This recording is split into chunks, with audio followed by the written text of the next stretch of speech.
Hello everyone, welcome to today's Welldoing.org Zoom interview. Today we are talking to Dr. Ryan Martin, who is a professor of psychology at Wisconsin University, and he has over 20 years of research experience specifically into anger, and has recently released a book called Why We Get Mad, How to Use Your Anger for Positive Change.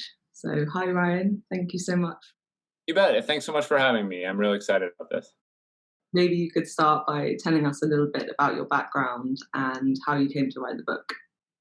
Yeah, so I'm a counseling psychologist. I earned a PhD in counseling psychology from the University of Southern Mississippi, where I studied anger specifically with my advisor, Dr. Eric Dahlin. And the two of us really researched anger starting around 1999 for 5 years together. And then I came to the University of Wisconsin, Green Bay, where I've been studying it ever since. In particular, what I'm interested in has been really two things, with a third thing sort of built in there. The two things are kind of the thoughts we have when we get angry. So where does our mind go when we experience some sort of provocation? And the types of thoughts we have. So do we catastrophize? Do we label people? Do we what we call overgeneralize, where we say, where we use words like always or never, or things like that. But the other thing I'm really interested in is how we tend to express our anger. So what do we do with it when we're feeling it? Do we yell and scream? Do we suppress it and kind of shut down? What do we do in those instances? And then actually a third thing that I really like to research is kind of how people tend to express their anger online. So what do they do when they're scrolling through Facebook or Twitter and they come across something that quote unquote makes them mad? How do they deal with it? How do they respond? Right. Because there are some unique elements to the online experience that sort of shift the way that those things happen. So the motivation for writing the book was really to help people understand how anger is, how we experience it, how we express it, how it sort of has this misunderstood reputation that people think of it as being the same as violence when it is fundamentally different from those things. Yeah. Wonderful. Well, I'm personally so fascinated in it because I've been interested in anger for a while now, and I did a master's research project into how anger affects women's mental health. Oh, wow. So I really love what you're doing with the book, which is in part, like you say, trying to rectify some of this bad reputation that it has. So why do you think that is? Do you think it's mostly because people think of violence and this kind of cartoony idea of what an angry person is? I really do. I think that it really comes from just historically. I mean, some of this we could really dig deep into, like the history of psychology and how some of it rooted in Sigmund Freud's ideology about what anger was and how it's related to depression and the language there. That even though I think many people have debunked that approach to psychology, still there's remnants there, right? It's sort of in our DNA in a way that maybe I wish it weren't. There's that, and then I think more specific to the question of why we sort of conflate anger and aggression or anger and violence is really, so for a long time, psychologists in sort of the 50s were really the predominant philosophy or orientation was behaviorism. And psychologists became really obsessed with behaviors and said, we need to stop talking about feelings. We need to stop talking about internal states. And we only should talk about the things we can measure. Right. And it was a really limiting time for the field where people couldn't really have the kinds of conversations that we needed to be having or should be having, because the field was really limiting it to this behavioral perspective. And so from a behavioral perspective, you can't talk about feelings, you can't talk about anger, but you can talk about aggression. You can talk about violence. And so I think a lot of things shifted that way to the point that people started to talk about that. And I'm not sure we ever fully came back from that. But it's again, really a limiting perspective, because imagine, for instance, if we could only talk about depression in terms of the behaviors associated with it, Right. how limiting that would be, right? We would end up talking about things like, exclusively about things like crying, maybe self-abuse, isolation, and that's just not enough. That doesn't paint a deep enough picture. And so I think, to be clear, violence is something we need to have conversations about. It's something we need to research. So I don't want to minimize that at all. I just want to, I think we need to expand that conversation to talk about some of the internal states that lead to violence sometimes. And anger is one of those. Yeah, right. So maybe we should start with some of the basics, I guess. So could you talk a little bit about what anger is then, and what is happening physiologically and neurologically when someone experiences it?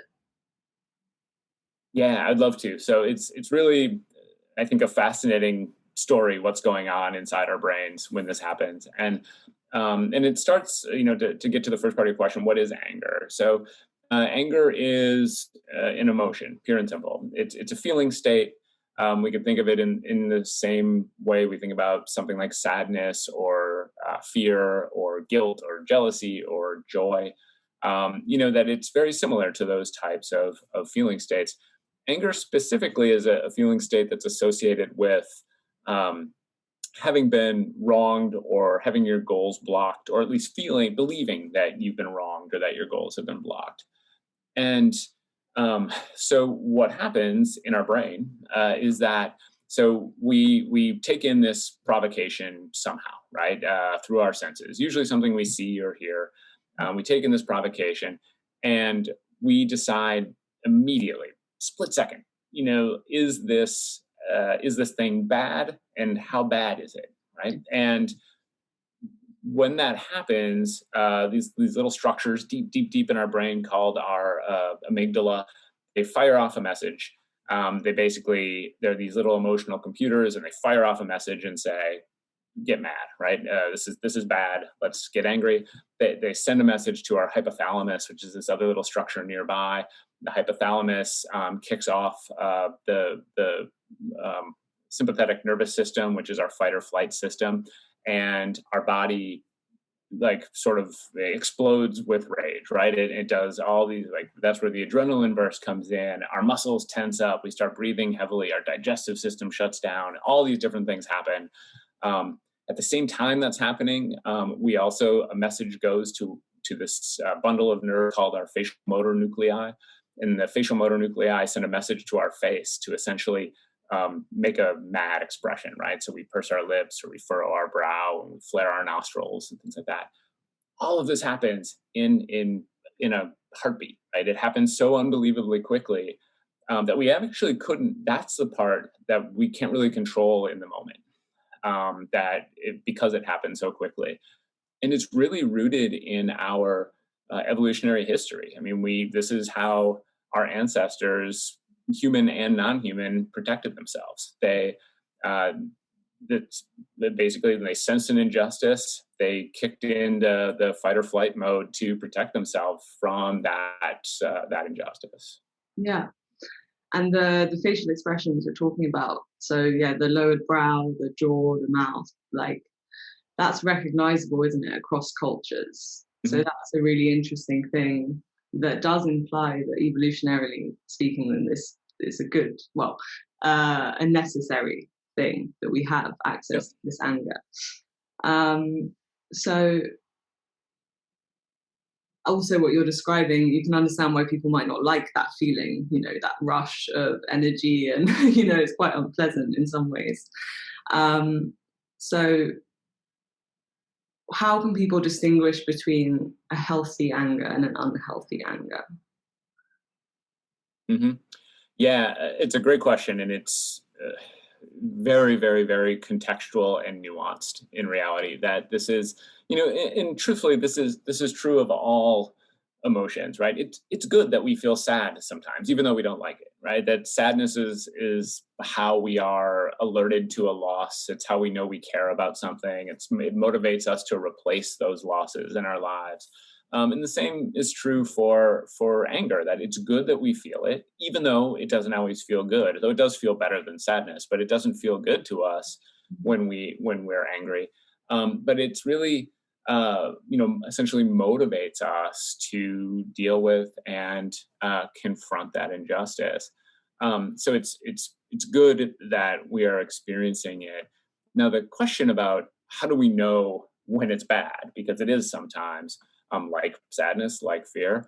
I think one of the ways to do that is to do a thorough assessment of yourself and the consequences that you're experiencing of your anger. So, what is it doing in your life? In what ways is it helping you? In what ways is it hurting you?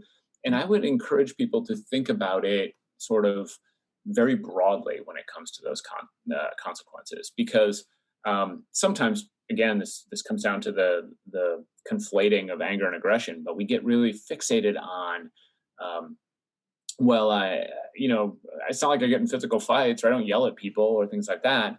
Instead of thinking about, well, um, do you maybe drink or smoke as a result of feeling angry or frustrated? Because that might be a consequence. Have you ever accidentally hurt yourself? Maybe you don't yell at your kids, but you yell at other drivers, and that scares your kids, right? And so the consequences of anger are very broad and or can be very broad, and so we have to think about all those different types of problems that can emerge and essentially do an assessment of your life to see, am I suffering, or are people around me suffering as a result of my anger? Yeah, yeah. And I suppose in that sense, anger needs to be considered like you say, like, am I sad or am I depressed? So it's about the impact it's having on your day-to-day life. And you speak in your book about how anger isn't recognized as its own condition in the DSM, but it shows up as a symptom in an awful lot of other recognized diagnoses. And I'm really interested in this part, particularly because I mean, my obviously my research project is much more limited than what you've done. But the people I was speaking to, I was specifically talking to them about mental health and anger and how these things relate. And part of my thinking with that is because how social anger is, and obviously how important good relationships are to mental health. So you can damage relationships by expressing too much anger, and you can damage them by being a chronic suppressor and not setting boundaries, Right. and all those kind of things. So I was wondering about the validity of including anger as its own condition, because what I found is that lots of people had a complicated relationship to anger in one way or another, and they would end up turning it against themselves, and that led to low self-esteem, self-blame, or to actually some more acute things like intentional self-harm when they couldn't cope with the feelings of anger. And so these are really serious things that people are drawing a relationship to anger with. So do you think there's much scope for it being included as its own thing, or is it just too difficult because of the social and contextual dynamics that at play?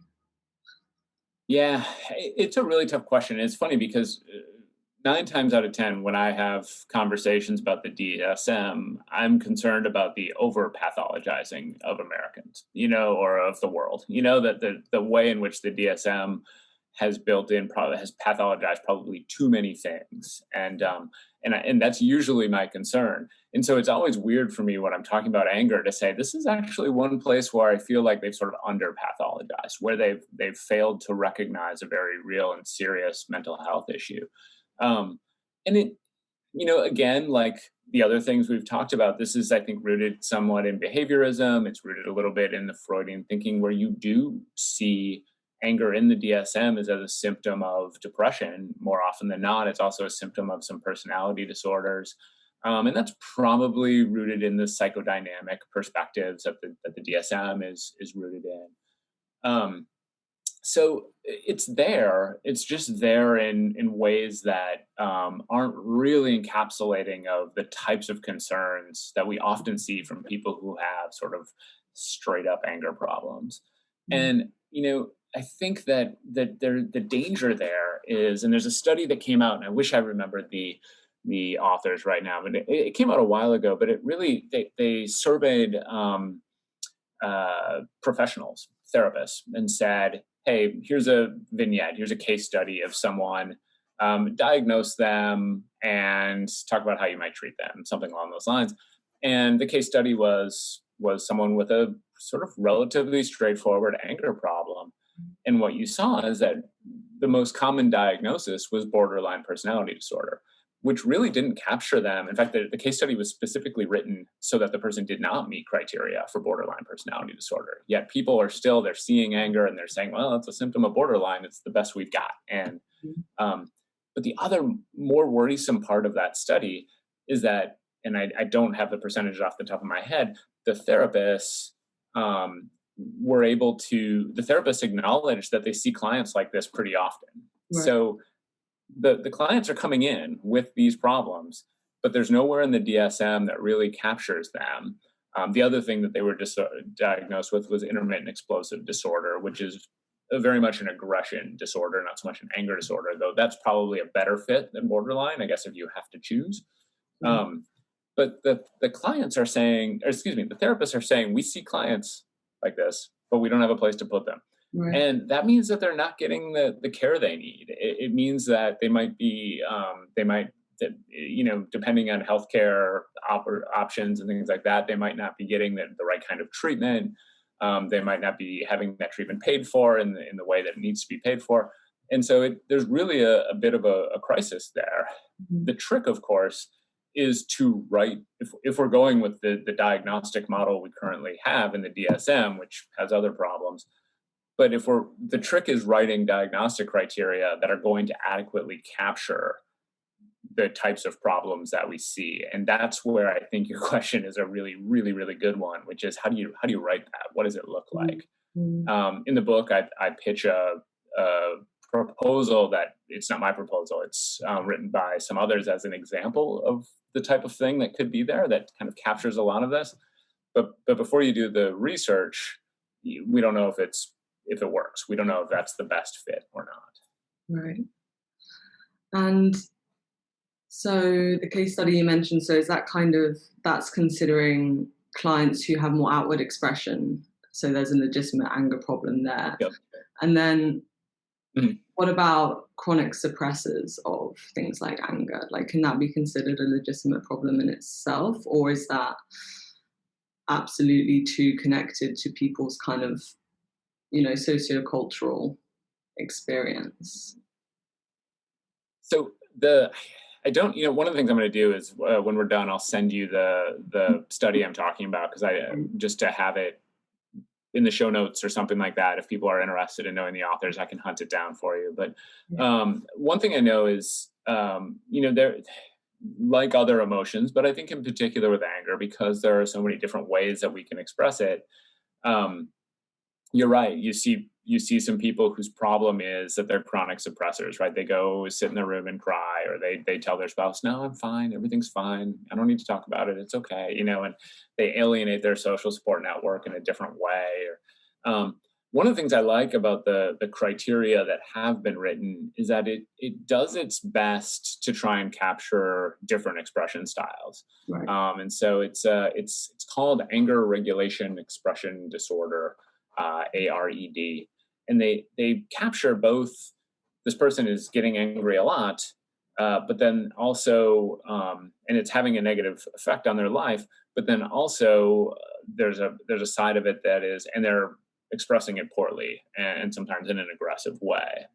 It was actually written as a replacement for intermittent explosive disorder. So the idea is we'll take this other thing out and we'll put this in to deal with it.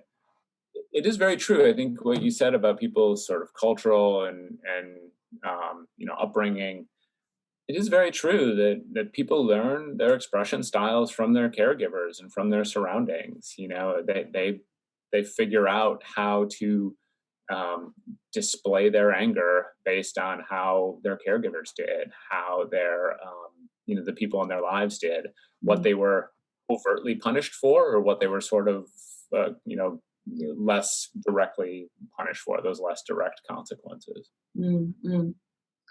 And also how people are responded to. So even later than kind of growing up, I suppose, how you're responded to informs whether you feel like you have the right to express certain emotions, right? So, and you talk about this really well in your book, the idea of weaponized civility, and I feel like that obviously relates to this, and you will express it much more articulately. So maybe you could explain that concept and how it relates to things that we see, like on the world stage, with ever increasing frequency, as far as I can tell. Yeah. So, one of the things that I really learned as I was writing this book is the way in which emotionality is oftentimes used as a tool of oppression. That you see lots of examples here in the United States, certainly, but I imagine worldwide, where people are where African Americans, where women are judged very negatively for their anger in ways that white men are not. And there's a couple, and so the notion of weaponized civility is that you have a group of people who's been sort of systematically disenfranchised, systematically oppressed, and treated horribly. And then when that group of people becomes angry and expresses that anger in an outward way, the, they are told, well, hey, you need to be civil, right? You need to embrace civility, and we can disagree politely and things like that. And in this, you see a really, really troubling example of that here in the United States, in Flint, Michigan, where people of Flint had their water essentially poisoned with lead, and it was, it, there's a long backstory there that I don't totally know, but we know that there's some reason to believe that the government made this decision or made some decisions that they knew would lead to this, and then even tried to hide and cover it up at times. And by the way, the water is still not clean, right? And it's been 5-6 years. It's really horrifying. And this is a group, mostly African Americans, who have been protesting loudly for a long time because they've been essentially poisoned. And the governor of Michigan at the time, whose name is escaping me right now, multiple times called for quote unquote civility. Multiple times said you need to be less aggressive in the way, and actually wrote an open letter saying that civility is the greatest threat to the world right now, or a lack of civility is the greatest threat, which I would argue that the poisoned water is a greater threat. And so what you see is a person essentially, you see a group of people who have been oppressed and treated horribly, horribly, horribly wrongly for years, lied to in ways that are really harmful. And then when they get angry about it, you see people essentially weaponizing that civility and saying, no, no, no, hey, you got to calm down. And I think we saw this, as I was writing the book, the George Floyd protests were happening, the Black Lives Matter protests were happening here in the United States, where we saw a very similar pattern of a group that has been oppressed, speaking out at times, I think not always, but at times even in aggressive ways, and being shamed for it, and that being used against them. Mm. So the research on this too is really telling, in that there's some really clever and well-designed studies that explore the perceptions that people have of African Americans and women who are angry, and essentially find that women and African Americans, at least, and probably other marginalized groups, have their opinions minimized when they express anger, whereas white men have their opinions carry more weight when they express anger. And so essentially this idea that expressing anger or criticizing people for expressing anger is just another form of oppression that people express their prejudicial beliefs through that instead of saying just being overtly sexist or overtly racist. Right, right. And the toll of that is huge. Obviously, there's the very real life situation that you're talking about with the poisoned water. Yeah, it's terrible. Mm-hmm. And then, but the daily toll of that is big as well. And you mentioned this in your book as well, how discrimination like that has been shown to be a stressor. And so the impact of such things is the same as any other stress. So if you chronically experience any kind of stress, it's very bad for people's health, isn't it? This is something that I'm really happy health psychologists have started unpacking in recent years. And I don't want to minimize. I'm certain that people have been talking about this for a long time, but I think it's gotten a lot more attention in recent years. That if you consider discriminate, I mean, you should not if. We should consider discrimination a stressor, and a stressor against the physical body, and that it ultimately takes its toll the way any stressor takes its toll on the physical body. That racism and prejudice and sexism, presumably, though, I think the research specifically I'm talking about was focused on race, that those things literally take a physical toll that on a human being, that they literally that people experience physical health problems, are made sick by those discriminatory practices and prejudicial practices that occur, and not just directly through poison water, but through the failure to advance at work, the mistreatment at a restaurant, and so on and so on. Zooming back to the individual from kind of the wider issues with anger. So, as we've been talking about, there's lots of evidence that accepting and understanding a certain amount of anger is helpful and healthy. But of course, anger can be bad. It can destroy relationships, and it haunts people's childhoods, and it can have very harmful consequences, substance abuse, etc. So, if you were someone who did feel that you had a negative relationship with anger and the consequences were bad, what could you advise for them? Mm-hmm. There's sort of two ways of thinking about this. I think, and some of the answer depends on how bad we're talking about. I think that everyone, myself included, can probably have a healthier relationship with their emotions, and can think more thoroughly and have think more often about how they're feeling and how those feelings are influencing their behavior or influencing their health and things like that. I think that's just a healthy thing for human beings to do, especially because it changes over the course of their life. And what may have worked at some stage maybe doesn't work in another stage, or what you're experiencing changes, right? So what you're willing to tolerate changes as throughout the course of your life, which is fascinating research on what we call socio-emotional selectivity theory. And it's really great stuff. So I think that for sort of people who just sort of, I'm wondering if maybe I could have a better relationship with my anger, etc. I think that there are lots of ways to develop insight and an increased emotional intelligence by tracking your moods, by paying attention to the thoughts you're having in particular moments, by sort of unpacking those angry incidents after the fact to think about, okay, what was I feeling? What was my mood state before? What types of thoughts did I have? Things like that. For other people where the consequences are more severe, I would encourage professional help to get some assistance in doing those things. It's because anger is one of those, because it's associated with violence, it can be very damaging. It can be life-threatening for people around you. It can be life-threatening for yourself.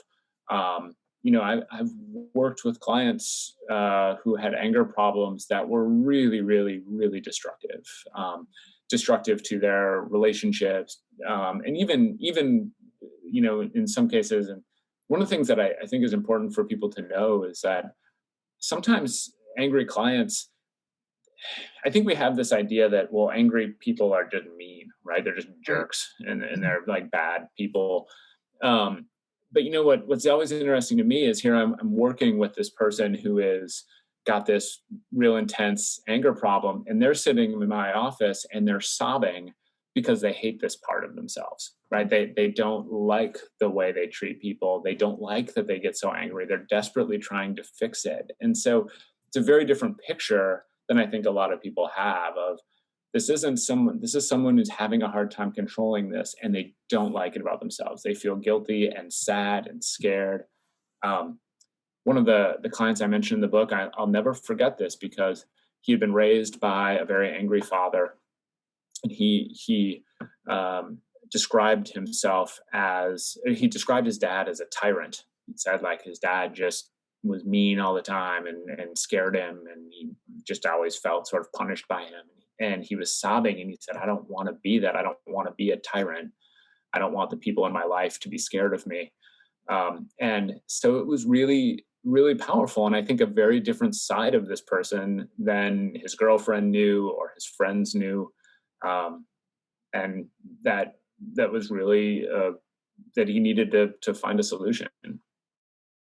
And what about people who are in relationships with people who might be angry a lot? So you spoke about not doing the work yourself when the person is angry. I'm assuming that it might be the same if you were trying to talk to someone about their anger. Yeah, I think arguably the least effective thing to do, and it doesn't mean I haven't tried it plenty with angry people, but the least effective thing to do is to tell someone who's angry to relax, right? I don't think it's ever worked. And so trying to, I think a few suggestions that I have for people who are dealing with angry people in their lives, especially people who are angry in that moment. One is, first and foremost, is always to keep yourself safe, right? Is to make sure that if this person has some, aggression or violence history, to be far away from them. And that probably should go without saying, but I know that it needs to be said. But the other things I'd say is one is sort of related to that is if people are too fired up in a particular moment, be willing to take a break. Be willing to say, you know what, we've gotten off topic here and we're not able to stay where we need to stay. Let's take a little bit of a break right now and revisit this later.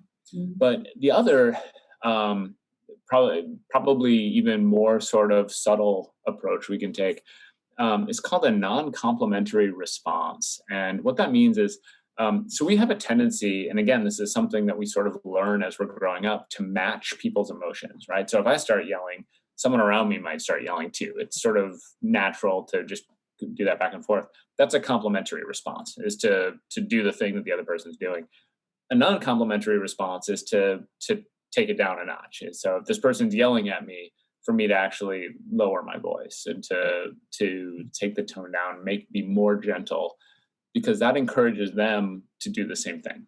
And so if I'm dealing with someone who's not angry at me, they're driving and they're angry at the car in front of them and they start yelling, the best way to get that person to stop is not to say, hey, relax, you're scaring us, or something like that.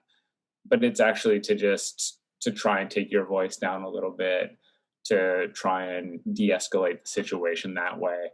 Even sort of gentle movements and things like that are the sorts of things that can de-escalate someone else's anger. And then similarly to what you said, like if they're not angry in the moment, this is just someone who has an anger problem that you deal with frequently, being prepared to have maybe an honest and open conversation about how their anger makes you feel. And it's probably not fair to use the words makes you feel, but how you feel as a result of that is a good conversation to have with people.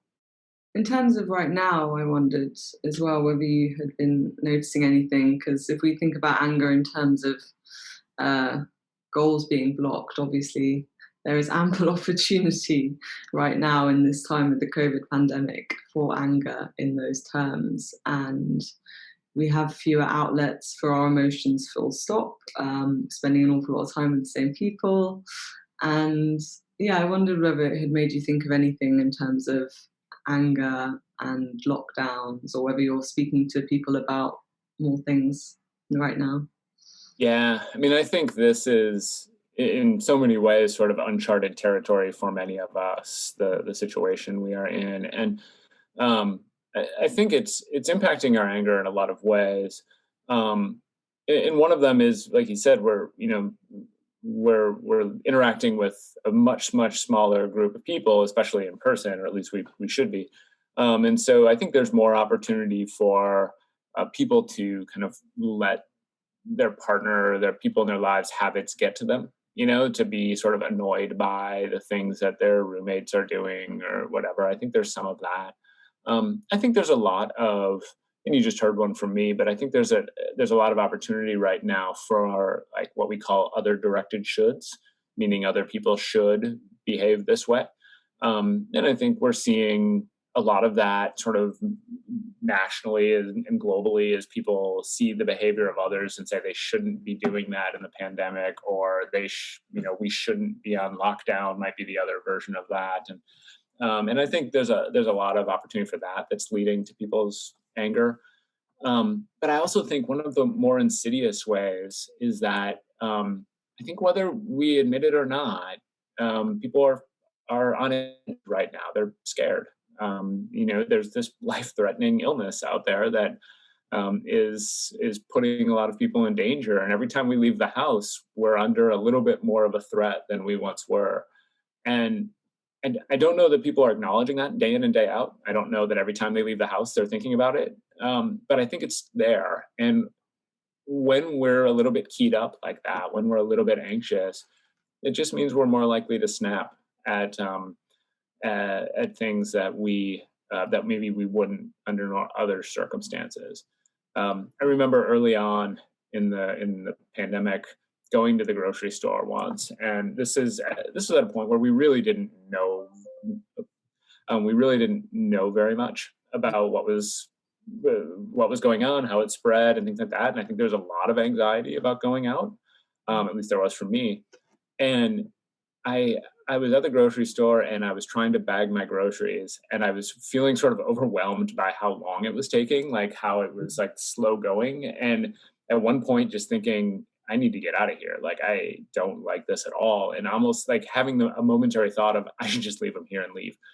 And, like I realized obviously in retrospect how unreasonable that was, but I think the anxiety that people are feeling in their day-to-day encounters is still there. It's not as bad as it was in the beginning. It's still there. And it's making us uncomfortable in ways that make us more likely to get frustrated over little things, or seemingly little things. Sure. Yeah, so there's that kind of pre-state that's ready for explosion. And also, I guess, anger for lots of people is less uncomfortable than anxiety, right? So sometimes I guess it could be used. Yeah, I mean, I think soften the anxiety in some roundabout way. Yeah, I think that if you were to give people a choice, if you were to say, hey, you get to choose which of these feeling states you're going to feel, right? Sadness, fear, anxiety, and anger. What would you choose? I think most people would probably choose anger in that it feels more empowering than those other things. Mm. And so I do think there is a side of people that sort of channel their anxious or sad feelings into anger as a way of feeling some sense of control, some sense of empowerment, and that likely happens. Mm-hmm. Cool. Well, thank you so much. It's been so interesting. It's been so fascinating. Thank you. It's been great talking to you. I really have enjoyed this a lot. So thank you so That's much. really kind. I don't know if you have a copy of your book to hold up. I don't have one. I only got to see a PDF. I do. Hold on. I walked away for a little bit, but here it is. That's the So book. It's so yeah, exciting. I'm sure it's going to do really well because I think anger is finally getting a bit more time in the limelight. So I'm sure it will yeah. do really well. I hope so, and I do really hope people like it and learn from it. I think the reason I wrote it was to help people who feel like they need and want a healthier relationship with their anger, and so I hope it's doing that. Yeah, brilliant. Thank you so much, You bet. This was really fun. Take care. Ryan. Bye.